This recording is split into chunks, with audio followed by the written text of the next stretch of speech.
Welcome to another episode of Rich Dad StockCast. I'm your host, Denney, and today's episode is packed with wisdom from one of the best financial educators out there, Andy Tanner. Now, Andy has spent years studying business, investing, and entrepreneurship. He's worked closely with legends like Robert Kiyosaki and Kim Kiyosaki, and today we're going to dive deep into the biggest lessons he's learned in life, from business to finances, stock investing, and personal development. Now, before we dive in, make sure you grab your free investing tools at stockcastbonus.com. We've put together some powerful resources to help you invest smarter and build lasting wealth. Now, let's get into it. Andy, welcome back to the show. Thanks, Dill. This is a daunting subject because, as you announced it, my head was flooded with so many gifts that I've received from my mentors. So this will be a gratitude fest as much as anything else. I've been given so much, so this will be a great opportunity to thank people for what I've been taught. Well, you've done a lot for us as well, and I've learned so much from you. You've mentored me along the way as well. Now, as someone that is a mentor and gives away a lot of stuff, stockcastbonus.com. There's a lot of great resources in there. Can you tell us a little bit about what's in there? Yeah, I'll tell you what is there, and I'll tell you what to do. First of all, right now we have a really cool ebook, and it's very, very valuable. And I said this on a previous episode. I used the word life-changing, or the phrase life-changing, and that's very, very true. If you've tuned in here today to find a resource to move you closer to your goals, there's really nothing you could do that's better than going to there right now and going to, pause it, go there, get it, and download the ebook and test it and just see if it doesn't change your life. Just see if I'll tell you already what the experience will be. You'll start reading it. You'll start learning from it. You'll say, if I do this, it will elevate my financial well-being for sure. So I'll tell you what it is. It's a special ebook. I'll tell you what it costs. It's free. I'll tell you how to do it. Go to StockCast Bonus and get that thing. It changes lives. So go get it. I love the free part of that because it removes excuses. And if someone says, well, I want to get better in my life financially, I said, well, did you get the free thing? Oh, no, I didn't get the free. Well, what do you have to say? So go do it. These resources are available, and go to stockcastbonus.com and pick it up. Awesome. Thank you for sharing that, Andy. Now let's start with business.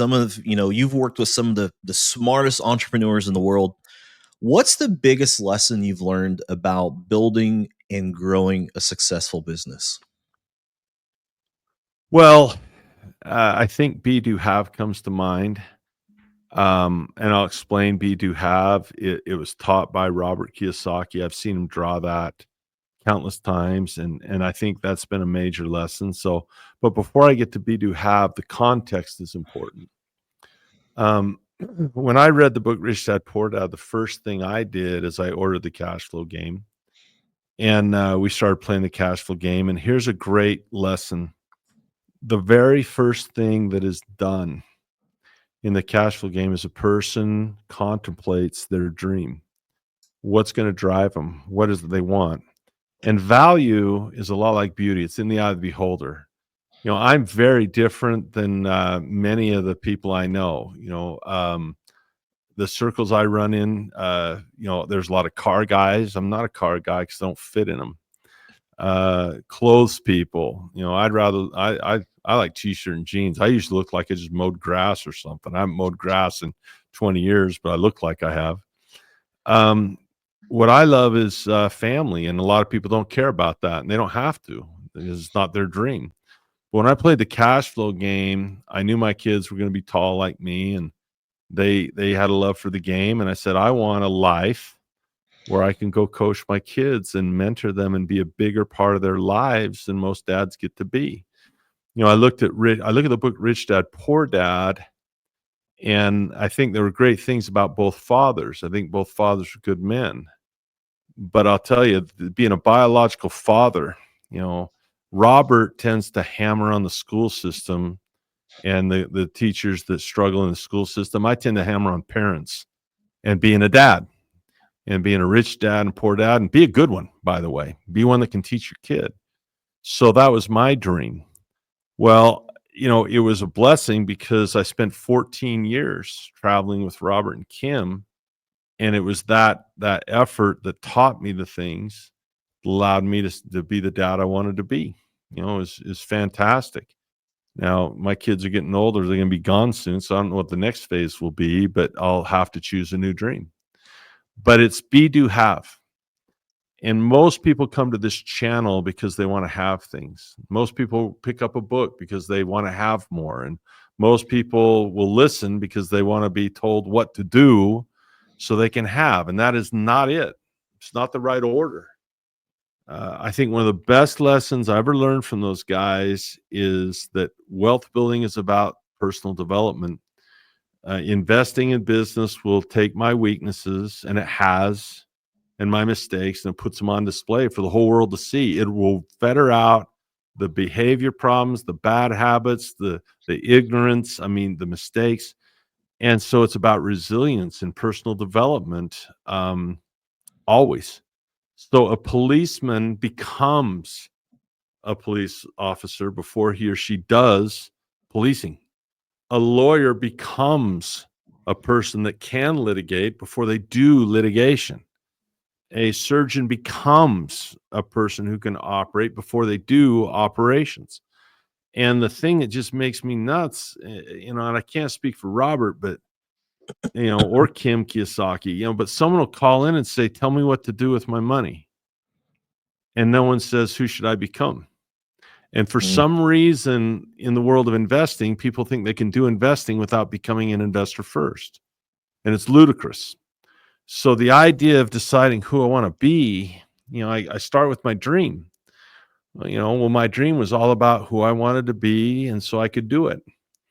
And so you start with who do you really want to be, and don't let anyone judge that. You decide who you want to be, and then you'll be able to do it. So if you want to participate in a 401k, you can be a 401k participant. Don't call yourself an investor because you're not. You're participating in a program that does the investing for you. You're not an investor. Investors have knowledge, and investors know what to do. They don't need advice. I don't have a broker that I call and ask what to do because I don't need one, right? I'm never going to call into the Rich Dad radio show and say, "Hey, Robert, if I had an extra $10,000, what would you tell me to do with it?" I will never ask that question because I want to become the guy that can answer that question. So putting the be first, when you look at the word behave, be and have, that's an interesting combination. If I become it, I can have it. That's really behaving there. When you be, then you know what to do, and then you can have. So I think that ranks among some of the top lessons that I've taken from my time out traveling the world with Robert for that 14 years. Is be, do, have is a way important way to elevate financial well-being. Become before you try to do. Everyone in the advice culture, tell me what to do. Should I buy Bitcoin? Should I buy gold? Tell me, should I buy this? Tell me what to do. Tell me what to do. That's lazy. Being told what to do. Oh, go buy gold. That took no education or effort. Oh, don't go buy gold. That took no education or effort. So becoming. And I'll just finish on this note on this first idea of be, do, have. I've been fortunate with Kim Kiyosaki, Robert Kiyosaki, travel the world, and I've seen a lot of cool stuff. I was looking through our photo album at Iguazu Falls, one of the most beautiful places on earth. But I will tell you this, there is nothing in this world more beautiful than the transformation of a human soul. When they see a gap between where they are now and what they could become, and they set their mind to begin to fill that gap. And that's, transformation is evidence of true education. So I just have gratitude for that. And I will teach be, do, have to my sons, and they'll teach it their sons. And I'll say that to anyone I ever come in contact with, because I think it's a generalized principle that is true in all cases. And I might teach it imperfectly, but I guess I just have to become better. Well, I want to talk about imperfection because, we're not perfect. Everyone's human. We make mistakes. Our biggest lessons in life are through our mistakes. Andy, is there any hard lessons that you've made that you can share with us that might help out the next entrepreneur, the next Andy Tanner that's coming up in the world? Not in the 3 minutes we have till break, I can't, because we don't have enough film for all that. Dell, I made so many mistakes. If someone were to think that anyone has this perfect ascension, I've never seen anyone do it. I've never seen anyone just go from A to B straight up without having to slay the dragons, without grabbing the podium, when they're entrepreneur of the year or whatever, without tears saying, thank heaven for the people that helped me along the way, the team effort. So many mistakes. And so, yeah, I mean, I bit off more than I can chew. I've been greedy before, thinking, hey, I want this money. And so I've been rash when I was really young. I lost a lot of money that way. Temperament was something I had to learn that I've done better with, because I'm a emotional guy. I tend to wear my emotionalist belief. I've had to become a person that handles that temperament, much better now than I would have even 5 years ago. Every year we're improving. So there's a lot of lessons and mistakes. And so just go with it. Quit trying to be perfect. You fall down, whatever that looks like for you, pick yourself up. Everybody knows that. Everybody knows that you're going to make mistakes. You pick up and go the next day. That's not a secret. That's for everybody. Everybody knows that. Everyone knows that, but it makes me also think, it's common sense, but the thing about common sense is that it isn't so common, Uncommon. right? Yeah.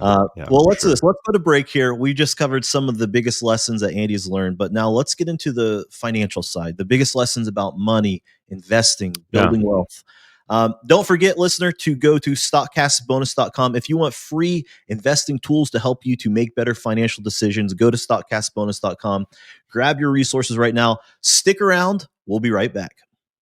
So far, it's been great. I needed a source where I could really enrich my education through stocks. I didn't really have an avenue for it, and it's helped me a lot. The simplicity has really gotten me on the track to where I enjoy the learning, as well as it's really solidifying in my mind. And they're not just trying to sell you something, they really care about the people that are in the course, and they really do care about you and your personal goals, and what you want to do is to help you and your family and whatever your goals are in life through that. So it's really been great.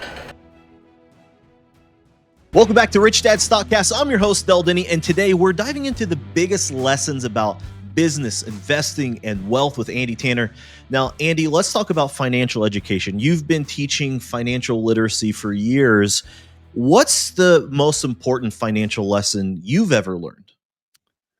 Oh my gosh. The more people that I serve, the more effective I become. I think I would start there. Capitalism is unselfish because it does not work with selfishness.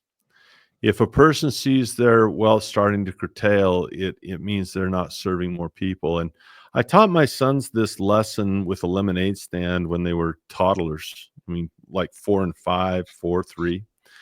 And I said, look, the only way that people will make a trade is if you give them more than what you're asking. In other words, if you sell a 50-cent glass of lemonade, someone needs to evaluate and says, are they giving me more than they're taking?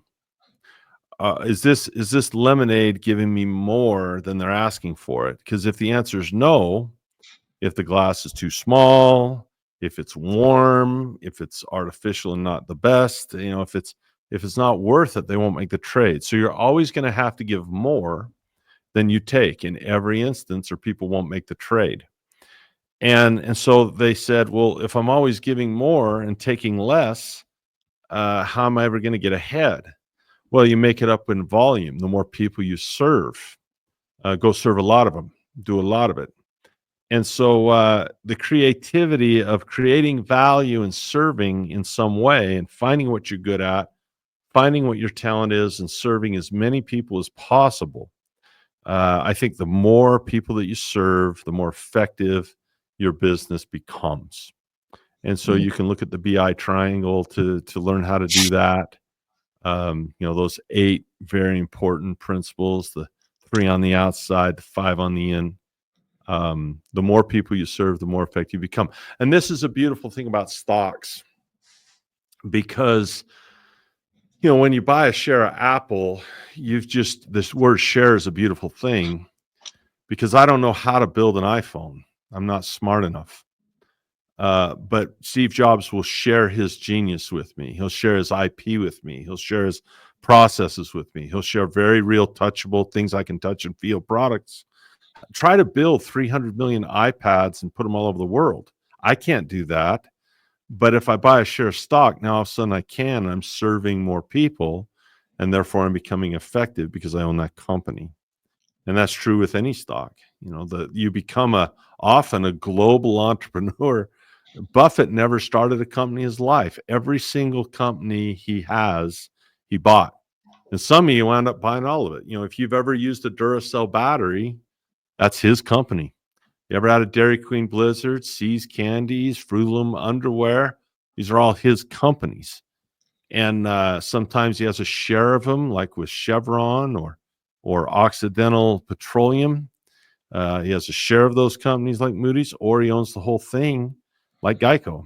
And so the more he owns these companies, the more people he is serving. He's become a tremendously effective entrepreneur. And he's a great model for anyone to follow if you want to be a stock investor. The more people that I serve, the more effective I become, is a great business lesson. I think it's a generalized principle.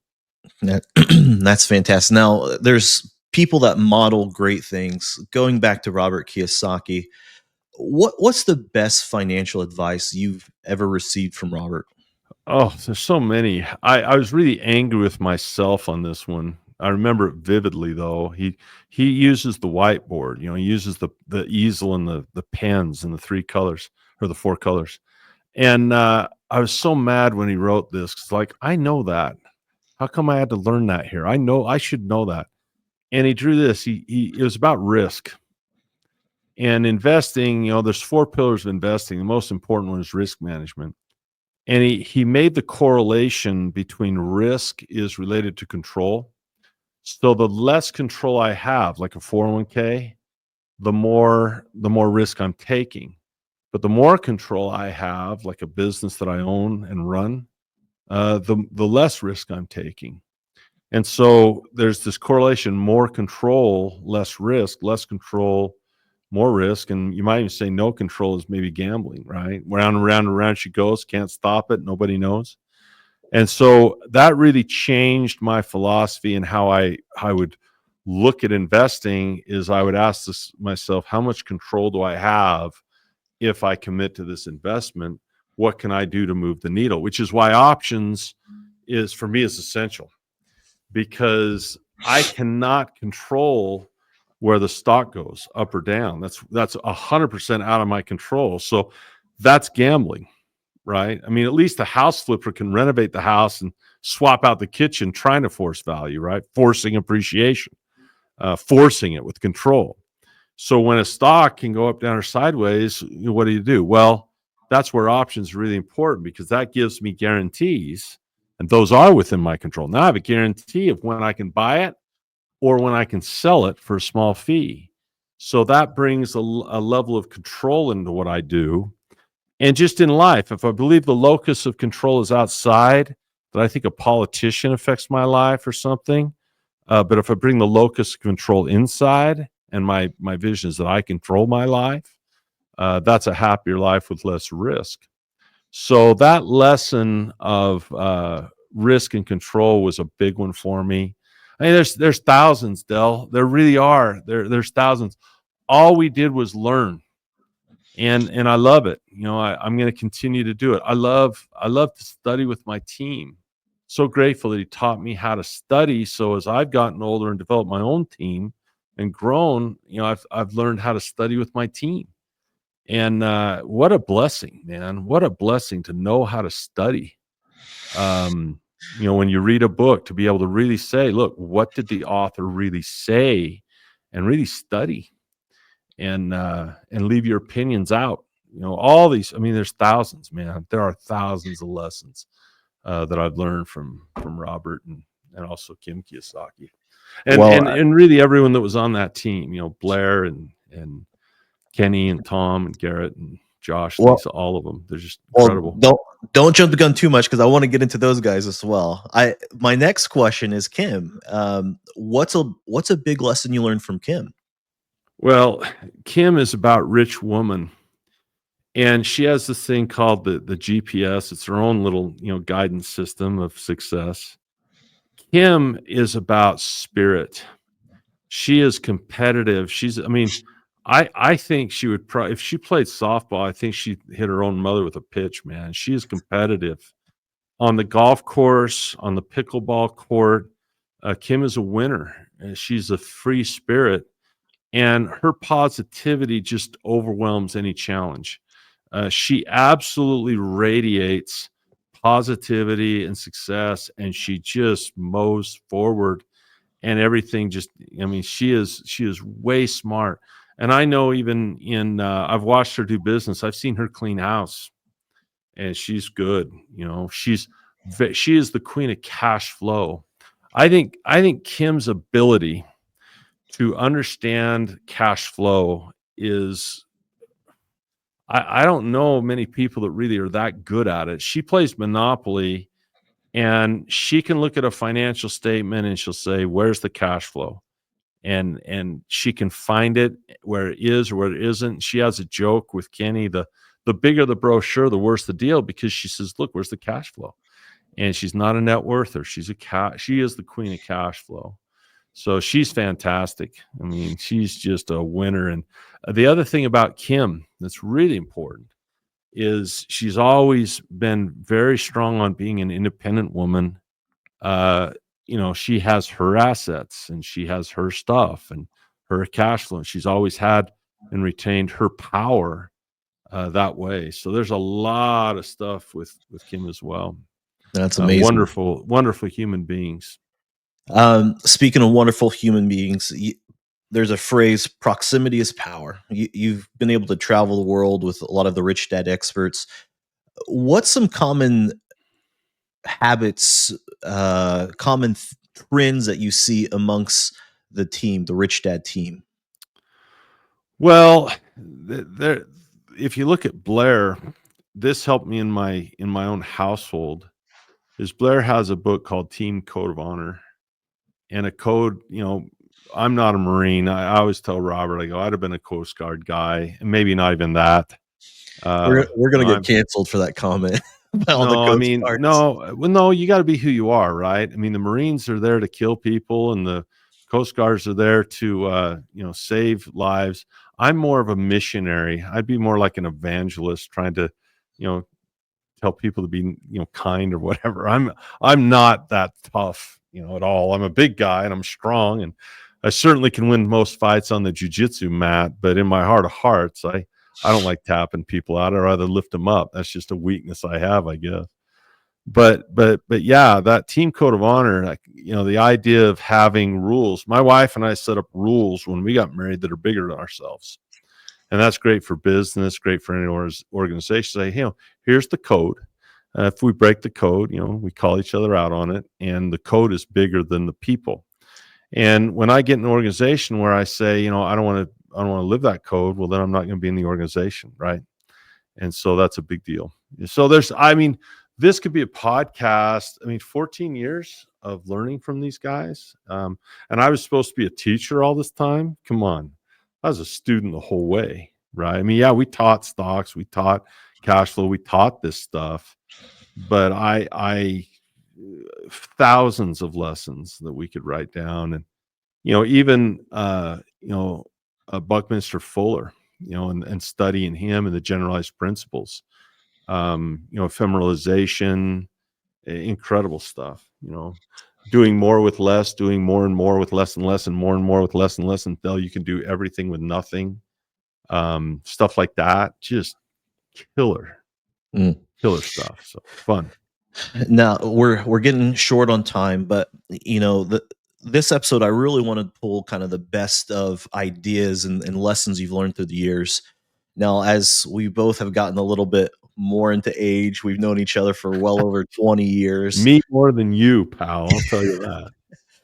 But I would say this: if you had to look back, and and chat with Andy Tanner, 21-year-old Andy Tanner, and all the lessons that you've learned, what advice would you give to Andy back then?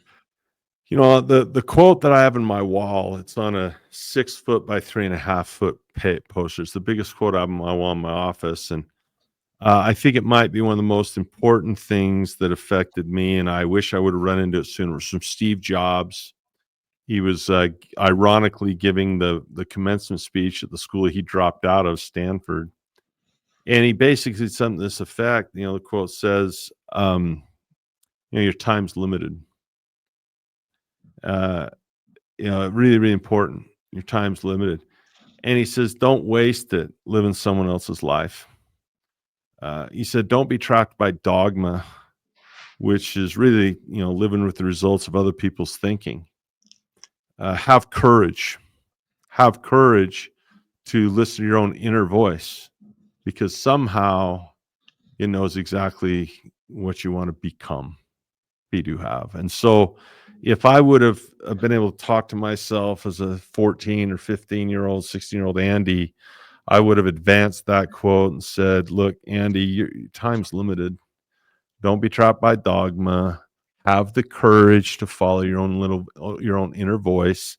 Don't let the noise of other people's opinions drown out that that inner voice, and just have courage to listen to it and follow it, because somehow it knows exactly what you want to become. So I thank Steve Jobs for that. I don't have very many of my own. I have a few of my own. I always tell my sons, always be bigger than your money, which means you don't let greed be bigger. You don't let money make decisions. You've got to be bigger than your money. And I've seen this happen. When people get a lot of money and their money gets big, then their character has to surpass that. And that's tough, because when you're compounding and you have exponential growth in wealth, your money can get bigger than you really quickly. And so to have exponential growth of character that keeps up with the money, your money can outrun you really quick with compounding and leverage. You learn infinite return, you can get a lot of cash quick. And so I tell my sons, always remain bigger than your money, and you're going to have to grow faster than it if you want to be the master in that relationship and make the money your servant. Because if you don't, money will be your master and you will become the servant. So, maybe I don't have any wiki quotes, dude, but if there were one, I'd say always remain bigger than your money, to where the tail doesn't wag the dog here, where you're controlling the money and it doesn't grow so fast that it controls you. Isn't that interesting? Most people don't have that problem of making too much money too quickly.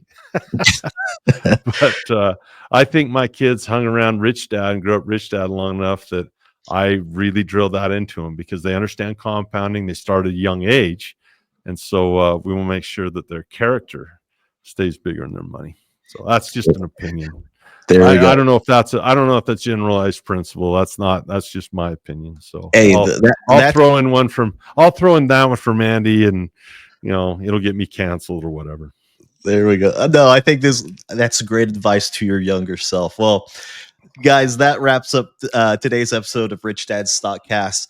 Business, investing, financial education, all keys to long-term wealth. And Andy has shared some incredible lessons, successes, some failures today.